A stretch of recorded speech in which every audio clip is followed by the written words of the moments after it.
Welcome to Zeph's house. Come in out of the dark and pull the door shut behind you. Tonight's tale is called Inheritance. There are two ways to put something into a body. You can force it in while the body fights you, or you can wait until the body is asleep and not afraid and give it gently and let it take. The wrong ground had chosen the first way with Wayne Coulter. It broke his skin and drove him in his sleep and used him up. The thing that saved me chose the second way. And by the end of that long week, I understood that if I wanted to save Coulter, I was going to have to do to him the strangest, most frightening thing I have ever done to another human being. And I was going to have to do it the gentle way, in the dark, without asking. But I'm getting ahead of it. Let me tell you about the culvert. I drove out to Bray at 7 in the evening while there was still light because I didn't know how long I had before the thing already inside me decided to take the wheel. I sat on the shoulder 10 feet from the culvert mouth, hands on my knees, and I waited while the road went from gold to amber to gray to black, and the fog came up out of the ditches. At 11:30, the watcher came out, and I did something I'd never done before. I spoke to it. "I need your help," I said, low, the way you speak in a church. It stopped. It didn't turn, didn't approach. It just stopped, the way it stopped every night when the kill sound reached it. Information received. I got the ground on me, I told it, a cut on my hand and dirt from the jar. I was out last night and I don't remember it. I think it's starting. Silence. "I know you don't owe me anything, but you came to me. You sat 4 feet from my boots and held my eyes like you knew who I was. That has to mean something." Its head turned toward me, slow. "Please," I said, and the word cracked because it had been a long time since I'd said please and meant it the way a dying man means it. The watcher came up the slope, past the spot where it had stopped before, 2 feet from my boots, then 1, then it was beside my ankle, its pointed face in the starlight, looking up at me. And then it turned its attention to my right hand, the hand with the scab resting on my knee. It climbed onto my boot, onto my knee, with the deliberate patience of an animal that had been planning this longer than I knew. Its nose touched the back of my hand, and I watched, like a man watching from outside himself, as the thing from the 1892 journal, the creature Klein's family had never once been able to approach in 5 generations, put its face against my bare skin, opened its mouth, and bit me. Not a chomp, a single deliberate puncture on the pad of my thumb, right through the Band-Aid and into the scab beneath. It hurt like a needle. It held for exactly 2 seconds, long enough for whatever was going to happen, and then it let go, climbed down, and walked back across the road and down into the culvert without looking back, the way it always did. Except tonight it had come to me first, and it had left something behind. I sat on Bray Road and held my hand up in the starlight. 2 wounds on the same thumb now. The cut from the jar that had put the wrong ground into me. The bite from the watcher that had put something else in. And I didn't know which one was winning. I drove home and lay down beside my wife, and the dream started before I was all the way under. I want to be clear, they weren't my dreams. I've had nightmares. Stress dreams, grief dreams, the kind that come when a case sits in your chest too long. These weren't those. These were memories, just not mine. A woman in deerskin walking the margin in the late summer light, her feet knowing the line the way my feet know the bottom stair in the dark. Not afraid, just paying attention. 3 children waiting behind her at a respectful distance. A man with a German accent telling another man that this corner won't grow corn no matter what you put in it. Ground's bad here, cattle don't like it, don't build on it, don't plant on it, don't dig.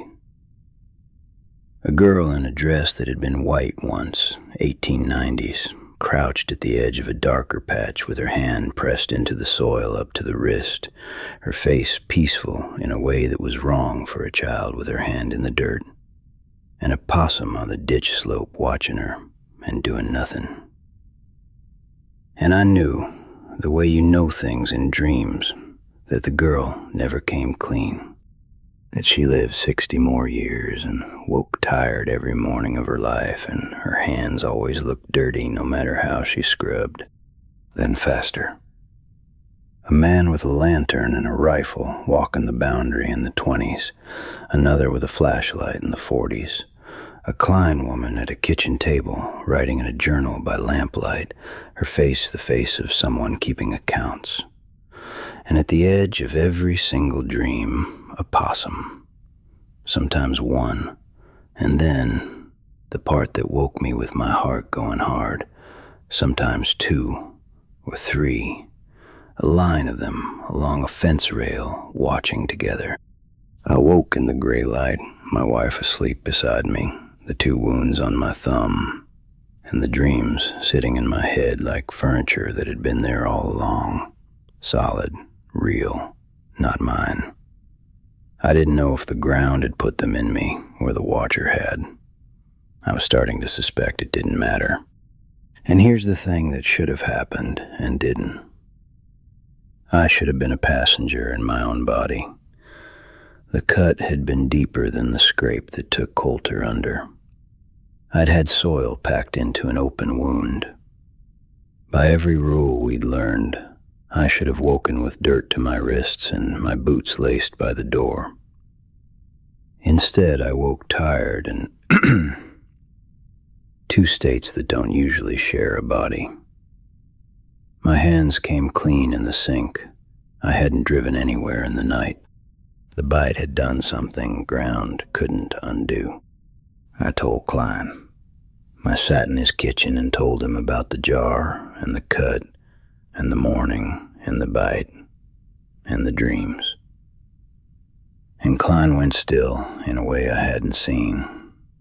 Not the stillness of a man who knows the answer. The stillness of a man just told something he doesn't. The dreams, he said finally. I never had dreams like that. My brother didn't. My father never wrote about dreams like that in any journal I've read. He went to the window and looked at his tree line a long time. Maybe the old one gave you something my family never got. Why wouldn't your family have gotten it? He turned and his face was tired in a new way, closer to grief than exhaustion. Because we never asked. My family does the work. We patrol, we kill what crosses, we cap what we can.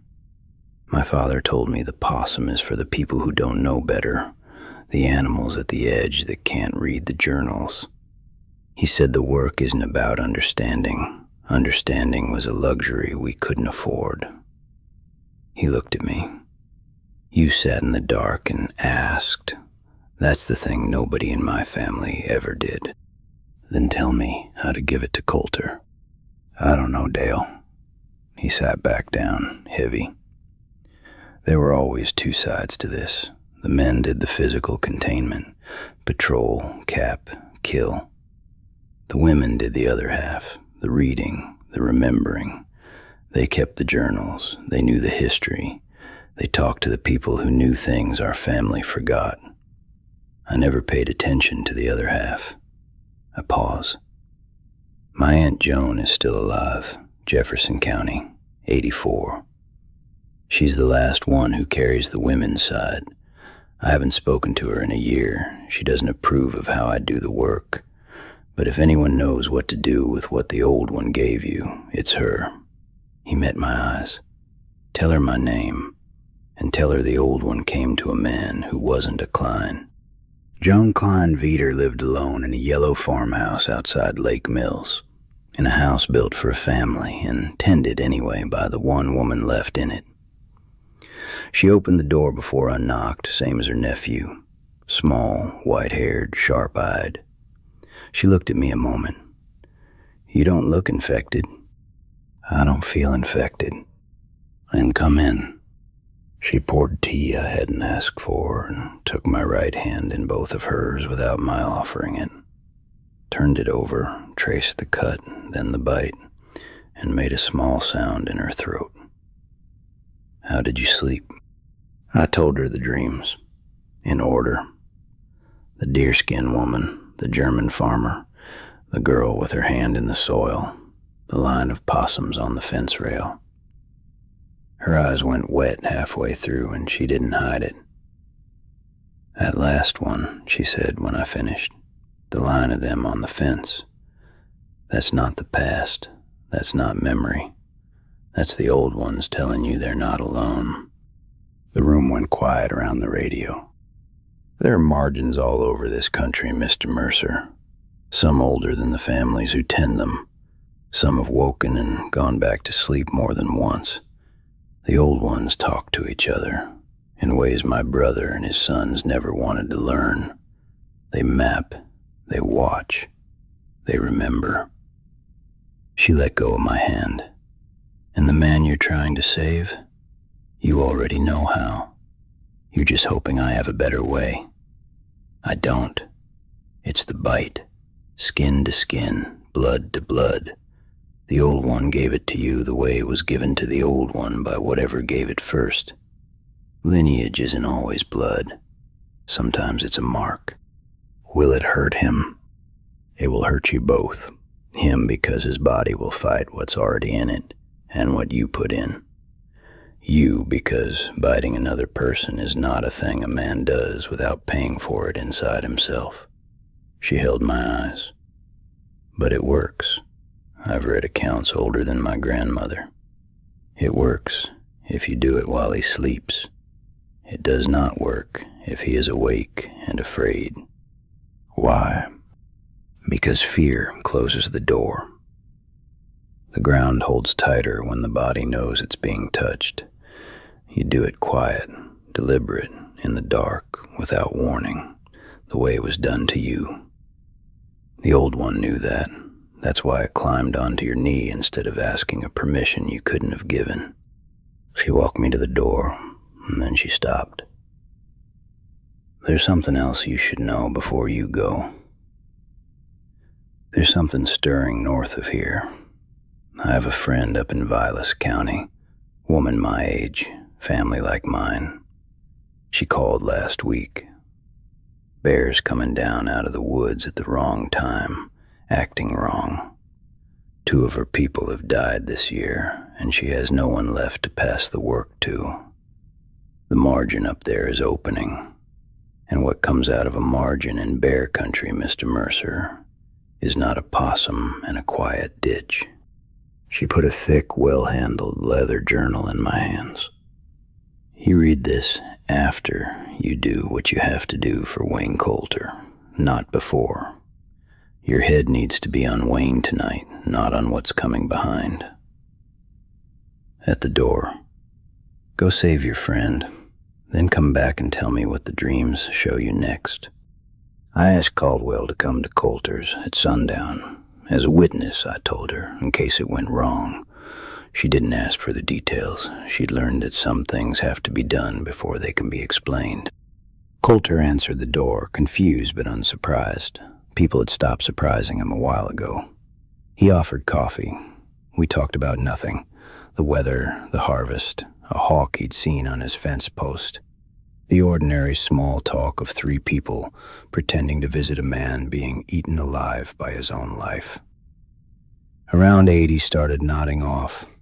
By past, he was asleep in his recliner, breathing slow and deep. Caldwell looked at me, trying to work out what we were doing here. I leaned close and said, very quietly, "I need you to trust me.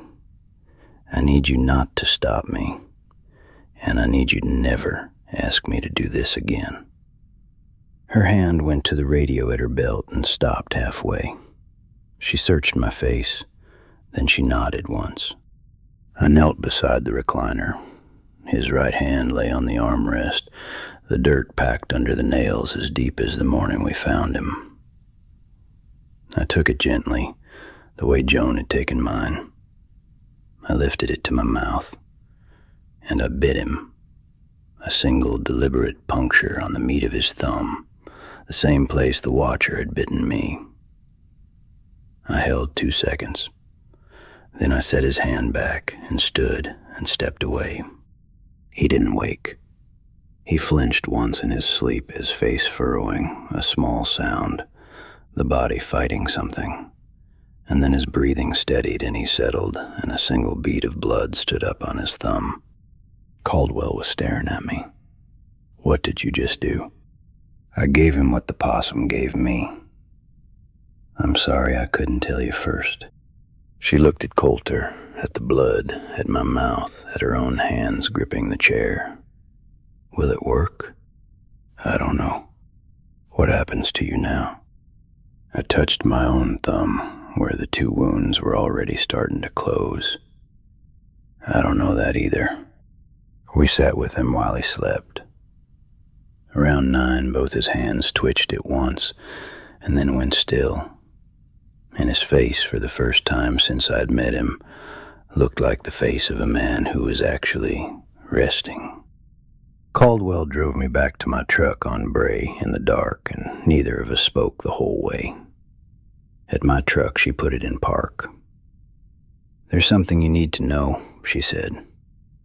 "Larson took another bear report this afternoon. Closer, east of the county line. A big male, walking a road in the daylight, not afraid of the cars, just walking like it had somewhere to be." "In daylight?"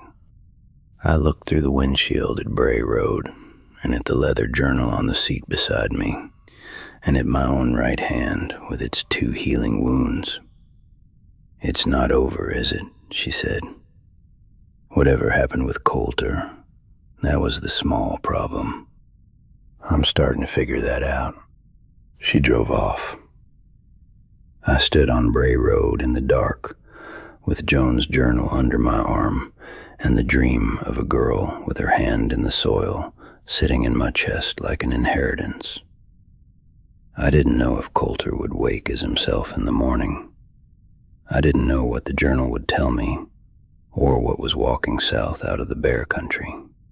But I knew this much. The old ones were not alone. The margins were waking up, and somewhere north of here, a woman my age was sitting in her own kitchen with her own grief and her own knowledge, and no one left to give it to. The work was bigger than Bray Road now, and whatever the Watcher had put in me, it hadn't done it to save one sleepwalking man. It had done it for a reason that was about to get a great deal more complicated.